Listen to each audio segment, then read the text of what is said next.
राम जय राम जय जय राम श्री राम जय राम जय जय राम श्री राम जय राम जय जय राम श्री राम जय राम जय जय राम श्री राम जय राम जय जय राम श्री राम जय राम जय जय राम श्री राम जय राम जय जय राम श्री राम जय राम जय जय राम श्री राम जय राम जय जय राम श्री राम जय राम जय जय राम श्री राम जय राम जय जय राम कुंडली वरदा हरि विठ्ठल श्री ज्ञानदेव तुकाराम गोपाल कृष्ण भगवान निवृत्ती ज्ञानदेव सोपान मुक्ताबाई एकनाथ नामदेव तुकाराम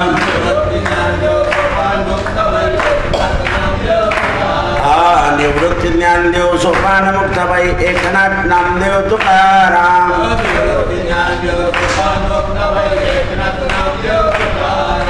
एकनाथ नामदेव तुकाराम एकनाथ नामदेव तुकाराम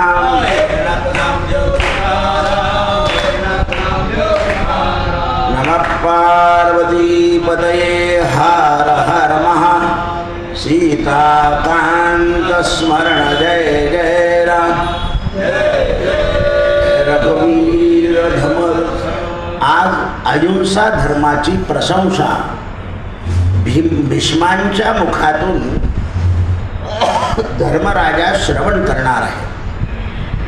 भीष्म पितामहांनी तुलाधार आणि जाजल्य मुनींचं दिव्य लोक प्राप्त झाल्याची कथा तुलाधार वैश्य सुद्धा हा दिव्य लोक प्राप्त करून गेला आणि जाज्वल्य ऋषी सुद्धा दिव्य लोक प्राप्त करून गेले। दोघांनीही दिव्य लोकाची प्राप्ती केली। तुलाधार वैश्य जाज्वल्यांना मदत करणारा झाला आणि जाज्वल्य तुलाधार वैश्यांना मदत। परमार्थात आणि सत्संगात दोन्ही एकमेकाला मदत करतात, श्रोता आणि वक्ता। म्हणून आपल्या महाराष्ट्रामध्ये श्रोता वक्ता पांडुरंग असं म्हणायची परंपरा आहे।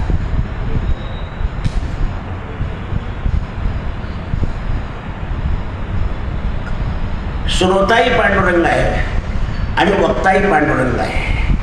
भीष्म पितामह म्हणाले, हे युधिष्ठिरा, आता विचखुल्य नावाचे एक ऋषी होते। यांनी अहिंसा धर्म आणि एक चिरकाल नावाचा राजा होता, त्याच्या नावाने एक उपाख्यान आहे। तर हे ऋषी प्राण्यांवर दया करणारे होते। याविषयीमध्ये काही ज्ञान प्राचीन इतिहासामध्ये सांगितलेलं आहे। म्हणजे इतिहास जो घडतो तो कोणाला तरी सांगावा लागतो आणि मग ते पूर्वी ग्रंथाची परंपरा नव्हती। गुरुने सांगितलं की शिष्याने ती श्रवण केलेली परंपरा लोकांना सांगायची। म्हणजे लक्षात ठेवा, यांच्या बुद्धीची ताकद किती होती।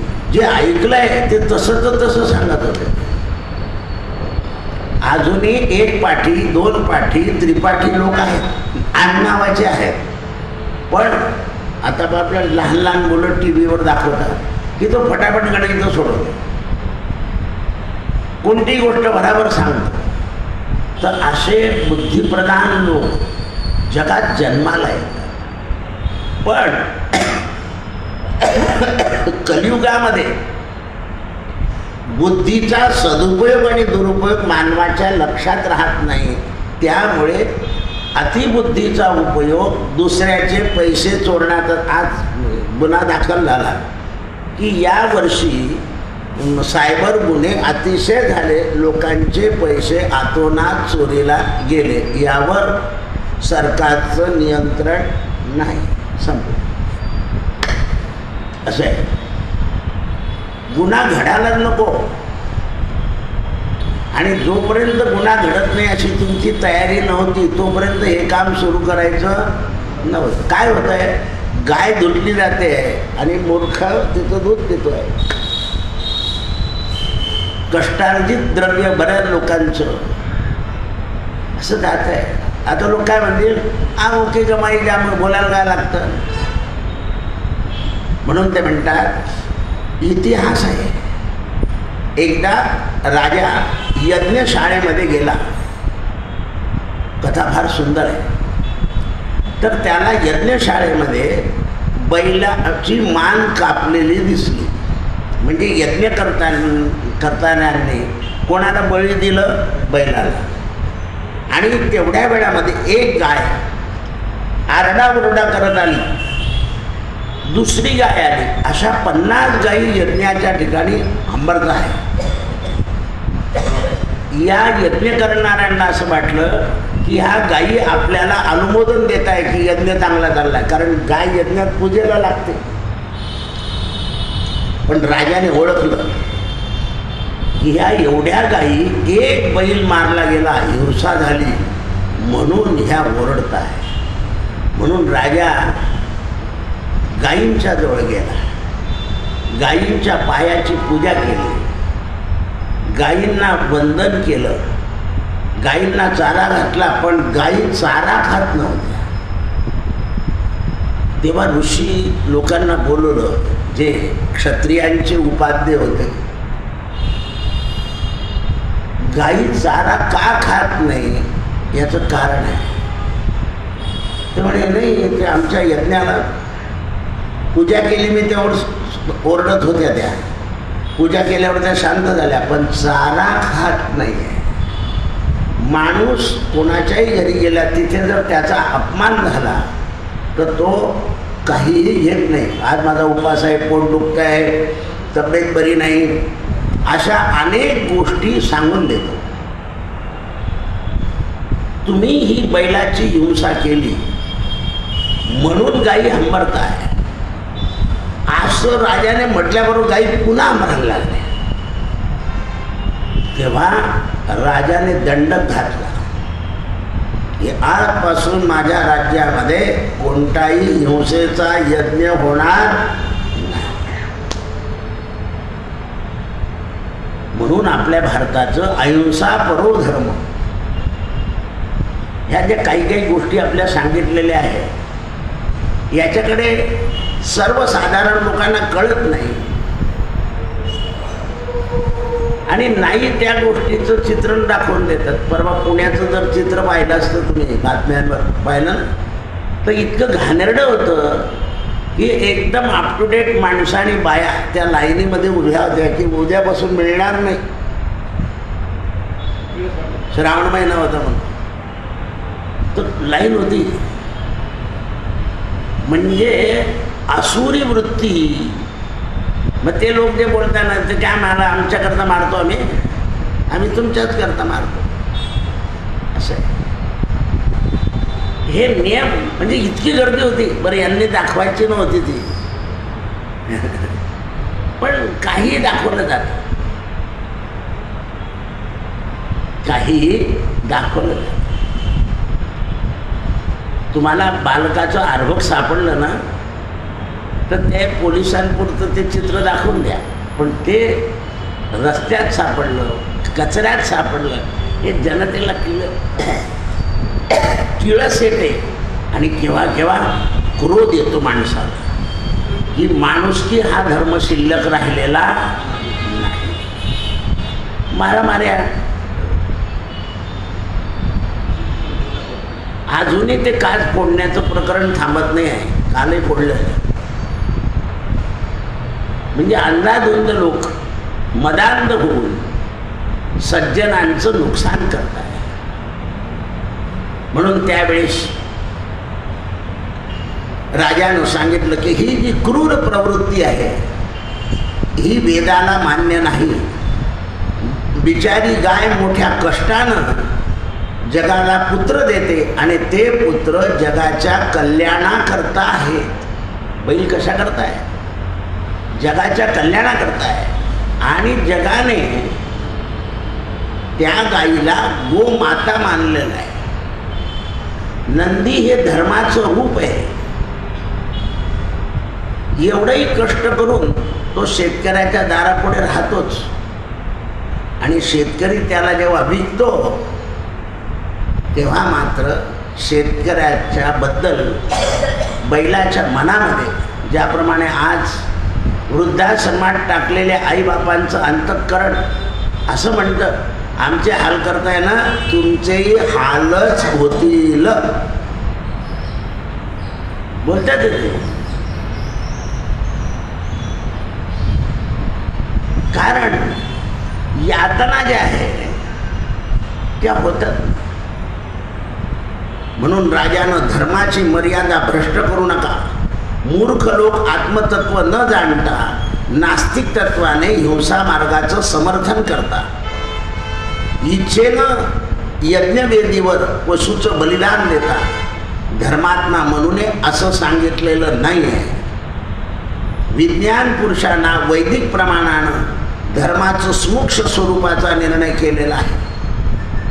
म्हणून आता पहा, ही जशी क्रूर हत्या आहे तशी विज्ञानामध्ये एक हत्या सुरू झाली आहे. तुम्हाला माहिती पडली ती, पण तुम्हाला ती हत्या आहे समजत नाही. चांगल्या माणसाचं अवयव काढून यायचं. आता हे एवढे शिकलेले, यांच्या बापाने यांना एवढं शिकवलं आणि त्यांनी अवयव काढायचे. हा, त्याने जर सांगितलं की माझे अवयव दान द्या तरच तुम्हाला, नाही तर ती एक हिंसा आहे. ती काय आहे? हिंसा आहे. आजच एक वडील आले होते आपल्याकडे, पूर्वी येत होते. ते म्हणे, दादा तुमच्या नातूला सोन्याची किडनी द्यायची आहे. त्याच वेळा माझ्या डोक्यात तो विचार आला की आज ती मुलगी, म्हणजे मुलीचं वय कमी आहे, मुलाचंही वय कमी आहे, 40 वर्षाचा मुलगा आहे, मुलगी 30 वर्षाची. एकच मुलगी आहे. ती धावत आली आणि मला बिलगली. मी पाणी भरत होतो बाबा 4:45ला. तोपर्यंत हा भाऊ मोबाईल घेऊन आला. दुसरा निरोप तसाच होता की मनुष्य आपल्यात होता, काय खेळ झाला शरीराचा, आणि शेवटी 22 लाख रुपये लागून गेले 15 दिवसामध्ये, तरी गॅरंटी नाही. आपला श्रोता म्हणून बसणारा श्रोता आत्ताच 15 दिवसापूर्वी प्रवचन ऐकलं आहे, असं आहे ते. म्हणून अहिंसा हे तत्व जगाला समजवलं पाहिजे. प्राण्यांची हिंसा सुद्धा मान्य नाही. मितहारी कठोर नियमाचं पालन झालं पाहिजे. वेदाचं फल श्रुतीने सांगितलंय ते आसक्त वृत्ती करता नाही, त्याग वृत्ती करता वेदाचं वचन आहे. सगळे तुकाराम महाराजांसारखा त्याग करू शकत नाही. एकच तुकाराम महाराजांनी त्याग केला, एकच ज्ञानोबाने केला, एकच ज्ञानोबांच्या वडिलांनी आणि आईने केला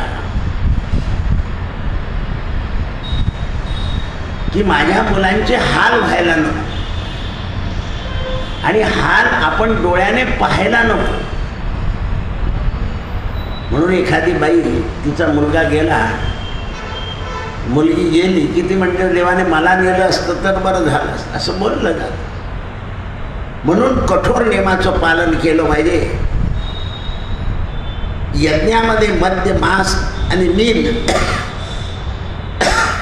आदींचा उपयोग धूर्त लोकांनी चालवलेला आहे. वेदामध्ये याची चर्चा नाही.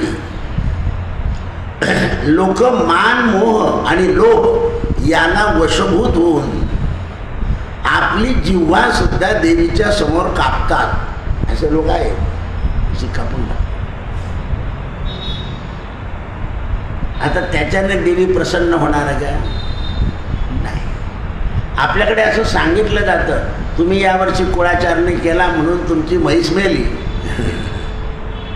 तुम्ही इतकुशा पुरणपोळी देवीला नैवेद्य दाखवला नाही म्हणून देवी तुमचं इतकं नाश करेल. समाजाला थोडं खरं ज्ञान द्या. देव असा कृतज्ञ नाही आहे, परमात्म्याची कृतज्ञता आहे. मानव कृतज्ञ होतो, देवाला तुमच्या पूर्णाच्या आपल्या परंपरेच्या विरुद्ध आपण वागतो आहे, म्हणून कष्ट सहन करावे लागत आहे. आता बरेच लोक माझ्याकडे येताना की दादा आम्हाला लग्न आहे आणि कुळधर्म आहे, साधारणतः चैत्र महिन्यात ही गडबड होते, पौर्णिमेचं लग्न असतं. मी त्यांना सांगितलं जाण्याच्या आधी हरभऱ्याची डाळ, गूळ आणि तूप हे 3 दान करा. यथावकाशानं आम्ही कुळाचार करू. देऊन द्यायचं दान जायच्या आधी. दान दिलं म्हणजे कुळाचार झाला. आल्यावर कुळाचार करा. पर्याय सांगावा. लग्न असं ठरतं की आदल्या दिवशी बापाचं श्राद्ध, दुसऱ्या दिवशी लग्न. लक्षात राहत नाही. मंगल कार्याला न मिळाल्यामुळे माणूस घेऊन टाकतो. मग आठवण येते.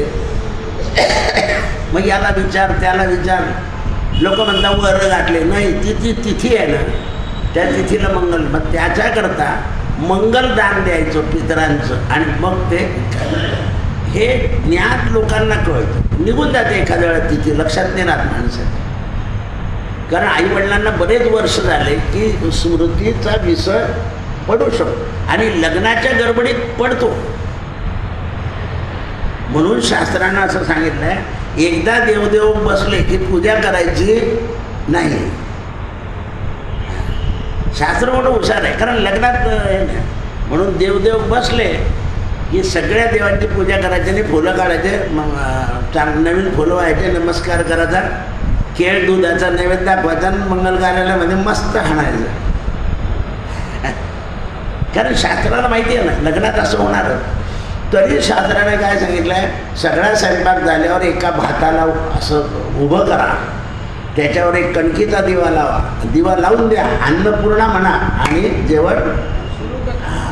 तरी शास्त्र तिथे जाऊन सांग, तेवढं तरी करा. मग लोकांना काय सांगितलं आहे, अशा भातावर दिवा लावला की अन्न फुटत नाही. काय सांगितलं आहे तर लोकांनी ते नियमितपणे करावं. असं दूध उवाकडे कळणार नाही. असं आहे. असं स्वयंपाक झालं की एक भाताचा असा ढीक करतात, त्याच्यावर एक कणकीचा देवाला 4ही बाजूने वाती लावतात आणि देवीचं नाव घेतात, आपल्या कुलसांबा माता की जय करा सुरू करून. काय केलं, श्रद्धेला धरून काम केलं. म्हणून राजा म्हणतो धूर्त लोकांनी हे काम केलेलं आहे. संपूर्ण यज्ञामध्ये भगवान विष्णूचा आविर्भाव असतो. दुसरं उदाहरण दिलं त्याने. दक्ष राजा अहंकारी बोलत होता, तर दक्ष राजाचा नाश झाला तेव्हा विष्णू आणि ब्रह्मदेव एक शब्द बोलले नाही, कारण तो चुकीचं वागलेला होता. कारण त्याने शंकराला आमंत्रण दिलेलं, एवढा यज्ञ करून जावायला बोलवायचं नाही म्हणजे काय झालं. पूर्वीचे जावई काय असे होते, मला अंगठी द्याल तर मी येईल असं ते बाप आहे. आपण काय केला, भिकारचोट सारखा अंगठी तर भेटले नाही, असं घरी आल्यावर पोराला बोलतो आपण. म्हणा हरिमुखे म्हणा, हरिमुखे म्हणा, पुण्याची गणा. एवढा वेळ यायला भिकारचोट म्हणून टाकलं. काय करशील त्या सोन्याला. हां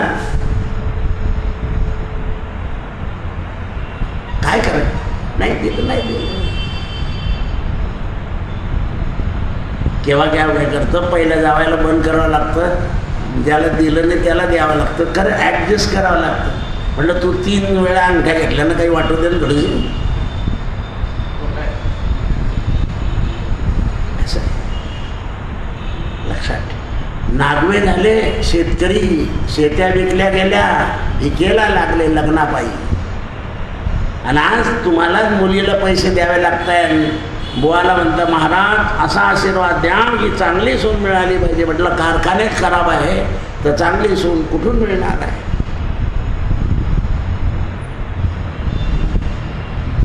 असं आहे. आपण काही आपल्या मुलीला तयार केलं का, तेव्हा चांगलं घराणं आहे, कमी पगार आहे, कर्तृत्व करून दाखव, आमच्या घरी जन्माला आले तो, असं शिकवा. तेव्हा समाजाचं संघटन होईल, नाही तर विघटन होत आहे. लक्ष द्या. बाकीचे लोक तुमच्यावर टपून आहे. तुमचा ब्रेन वॉश करता दे आणि दुसऱ्याकडे लग्न लावलं.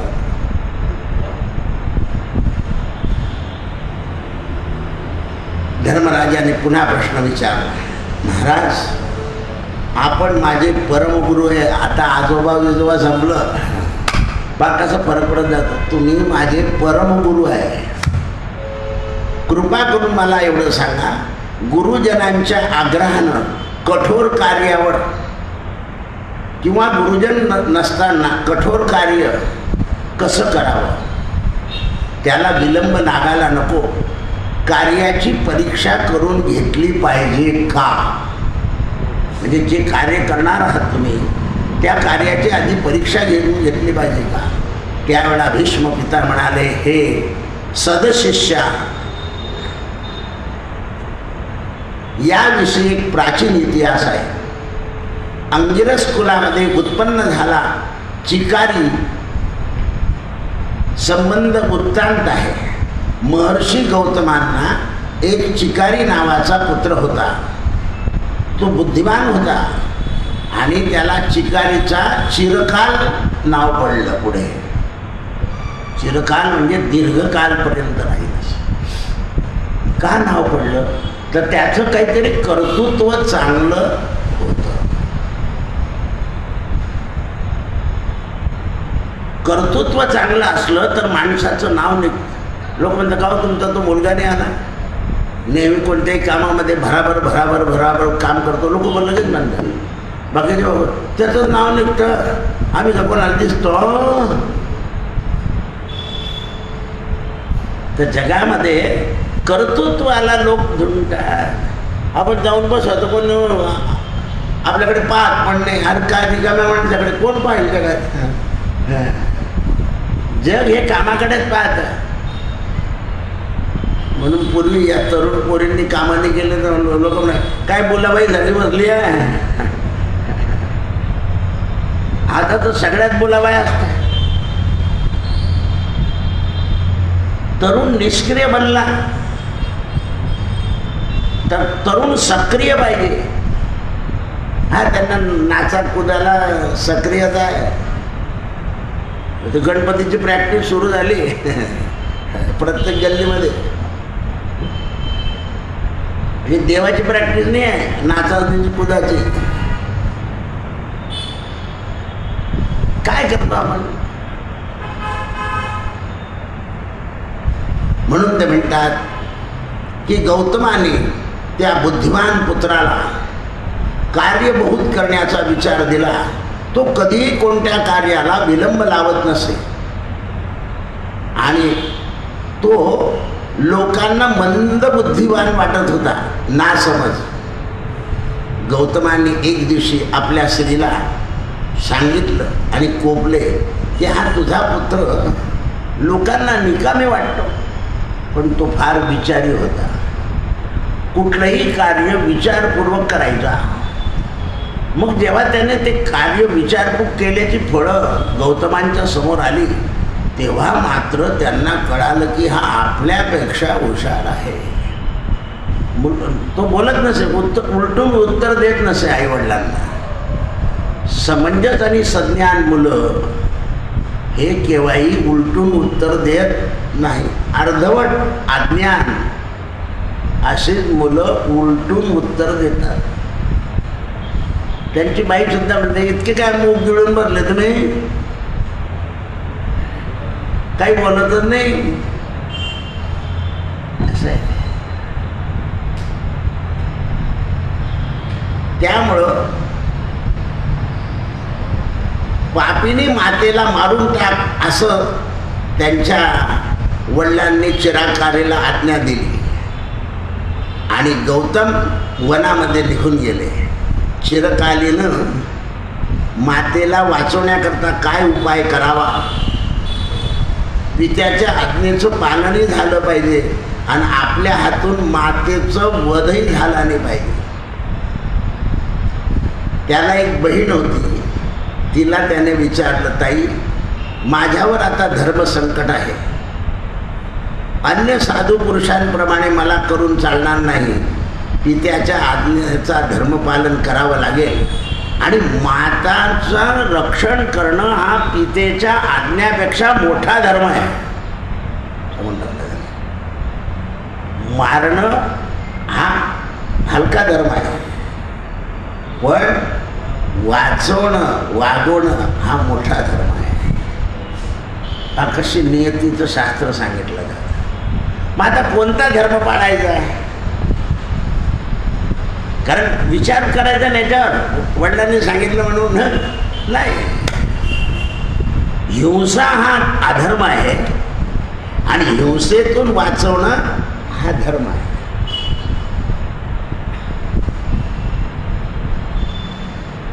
हिंसेतून वाचवणं हा धर्म आहे. बघ मी एखाद्या माणसाला मारल्यानंतर तो जो आरोपी असतो तो कोणत्या अनुकूल वातावरणात निर्दोष सुटतो. मग का हा जर निर्दोष सुटला तर मारलं तर कोणीतरी आहे. मग इतक्या दिवस तुम्ही ज्याने मारलं त्याला का नाही सोडलं? कोणालाही उभं करून देतात, मोकळे होऊन जातात. जर हे निर्दोष निघाले तर मग मारलं कोणी हे तर लक्षात. मारलं गेलं एक कबूल आहे.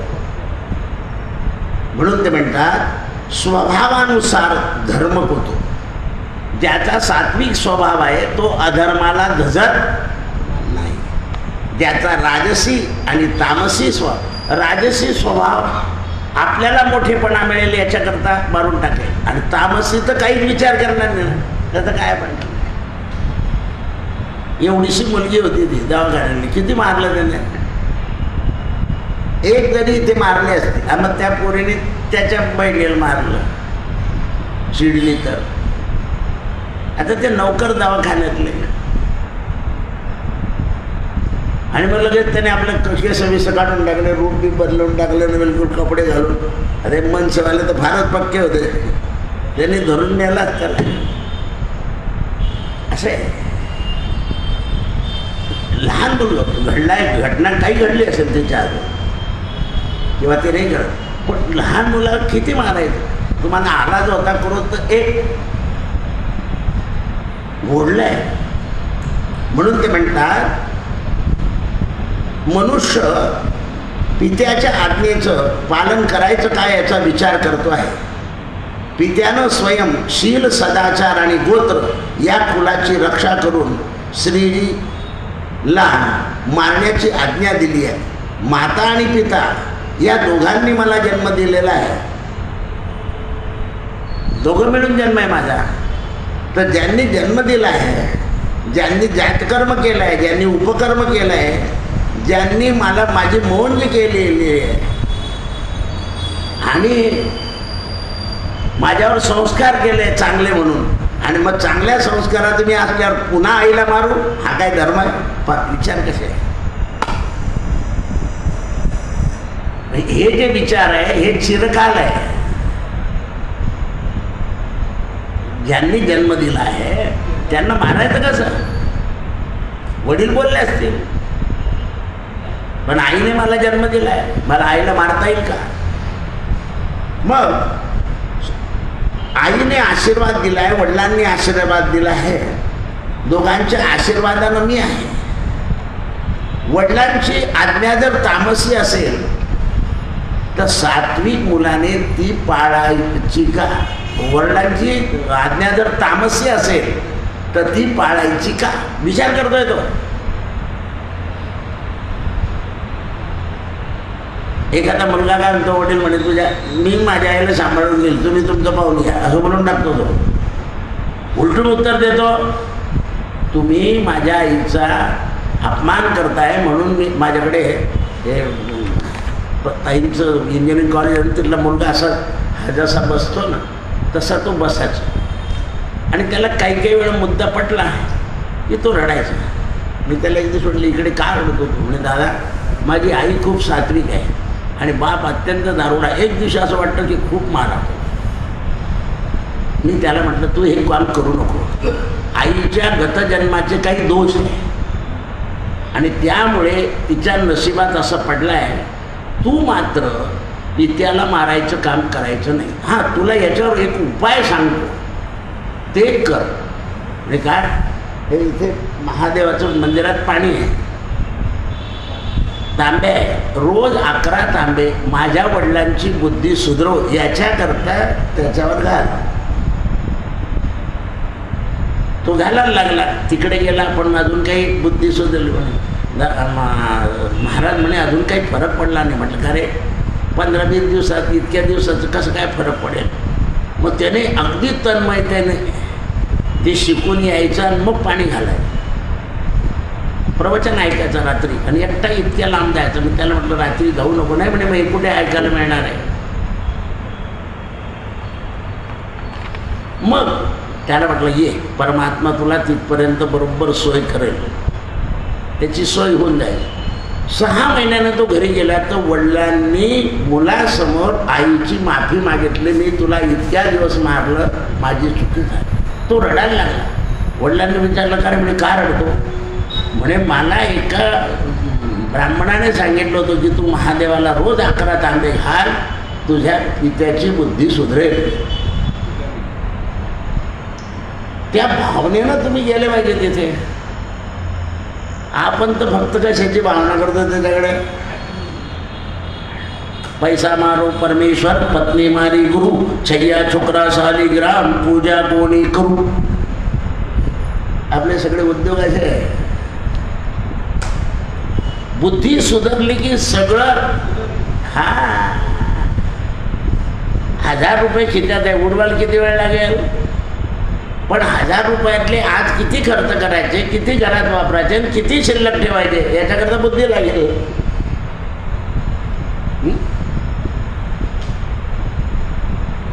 हे रहस्य लक्षात आलं पाहिजे. म्हणून त्यावेळेस अनुग्रहित नव्हता तरी बुद्धी चांगली होती. पित्याने काय केलंय? फक्त भरण पोषण. वडील काय करतात? माणसाचं भरण पोषण करतात. मग भरण पोषणापेक्षा जन्मदातीचा अधिकार जास्त आहे. वडील तर निघून गेले होते. मग आता आपण काय करायचं की वडिलांच्या आज्ञेचा भंग होऊ नये म्हणून आपण प्रायश्चित्त घ्यायचं. दिवसातून फक्त 3च फळं खायचे, तेही खाली पडलेले, पापाच्या निवृत्तीतून बाजूला खाली पडलेले, झाडाचे तोडायचे नाही. मारुती रायाने सुद्धा सांगितलं होतं सीतेला. सीता म्हणे, हे हनुमान, झाडाचं असे पाडून बिडून फळ. म्हणे, आई आम्ही पडलेलं खात नाही मानत, आम्हाला जर चढ तर तुझी आज्ञा पाळतो म्हणे, झाडावरचंच खातो. म्हणून शेपटीला सांगितलं की असं झोपोस झाडाला. कारण यांची राजकारण वेगळं होतं युद्धाचं. याला चिडवायचा, कोणाला? रावणाला. झोपलेल्या झाडांचं फळ काही नाही, पडलेलं नाही खात, झाडावरचं तोडून खात. त्याप्रमाणे याने 3 फळावर. आणि त्यामुळे एकदा परमेश्वरानं वनामध्ये गेलेल्या गौतमाला पुत्र स्नेहाचा पाना फोडला. की आपण चालले आलो संतापामध्ये, ती मुलगी आणि तो मुलगा काय करत असेल म्हणून पिता स्नेहास पात्र झाले, नाहीतर संतापाने निघून गेले होते. लक्षात ठेवा, विद्वान माणसाला सुद्धा हा क्रोध अगन से भी तेज आहे, अग्नीपेक्षाही. की माणसाला काही विचारच करीत नाही, तो नाशच करतो. म्हणून त्यावेळेस की आपल्या आईनं आपल्यावर गर्भाधान संस्कार, चांगला पुत्र उत्पन्न व्हावा याकरता खाल्लं नाही, पिल्लं नाही, सगळे व्यवहार पाडले. दूध हा करता सुद्धा तिने नेम पाडले. आणि आपण आता आईने काय केलं? आईने पोरगा फळं खातो म्हणून आई सुद्धा एकच वेळा 3 फळं खायची. हा आई करताही उचलून आणायचा आणि स्वतः करताही उचलून आणायचा. बा त्या त्यागामध्ये परत मातृसेवेचं पुण्य सुरू झालं. मुलगा जेवत नाही तोपर्यंत आईला जेवण नाही जात. आता तर मुलं घरी ठेवून किट पार्टी आहे. मुलं आणायचे नाही चालू आहे ना. नवरा तर बिलकुलच बाजूला, पण पोरं पण नाही. असं आहे, अशी संस्कृती झालेली. मग कसे ते पोरं कसे ते तयार होतील. म्हणून जसं अरणीमधून अग्नी उत्पन्न होतो तसं पंचमहाभूतातून माणसाचं शरीराचा जन्म होतो. 2 लाकडं घासले म्हणजे अग्नी प्रगट होतो.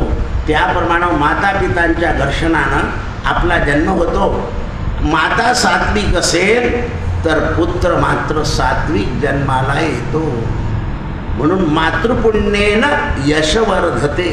म्हणून लक्षात ठेवावं, जी आई पुण्यवान आहे, जी मुलांकरता देव धर्म पूजा अर्चा करते, तिच्या पुण्याईनं लोक जगतात. आणि आई गेल्यानंतर पत्नीच्या देवधर्माच्या पुण्याईनं माणूस जगतो. ती जेवढं पुण्य करेल तेवढं पतीला आणि पुत्रांना. म्हणून पुण्यवान स्त्री ही मुलांचाही उद्धार करते आणि पतीचा आणि कुळाचा आणि दोन्ही कुळाचा. लोक म्हणताना आमच्या मुलीने कसे दिवस काय झाले, कधी आमच्याकडे फिरून पाहिलं नाही, मागितलं नाही. काही काही मुली मागत नाही बाबा होऊन जाईल आमचं, भागवून घेऊ. आणि काही डोकं ठेवता, खूप शेंगा झाले बाबाला, मी जाऊन येते 1 चक्कर.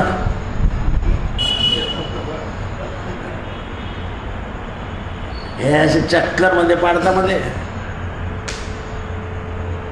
लोभाने मुलाने पापाने. म्हणून मी बऱ्याच लोकांना सांगतो, आपली मुलगी लोभी असेल ना, त्या ती येण्याच्या आज सगळा सामान वरती ठेवा माडोच्यावर आणि पडदा लावून द्यावा त्याला. ती जाईपर्यंत दांगडो करूच नाही.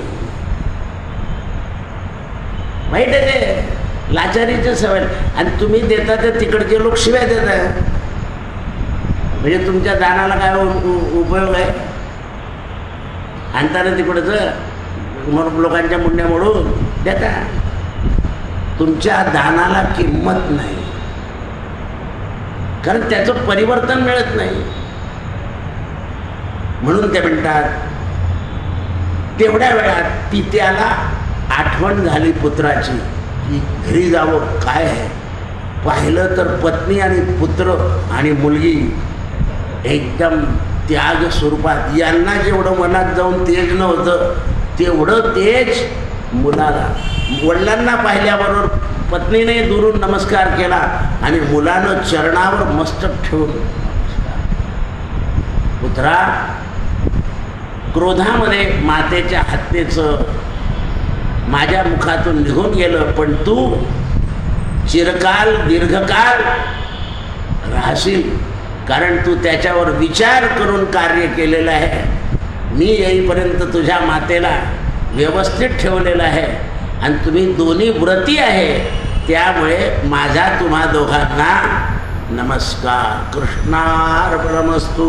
सत्यगुरुराये कृपा मज केली, परी नाही घडली सेवा काही.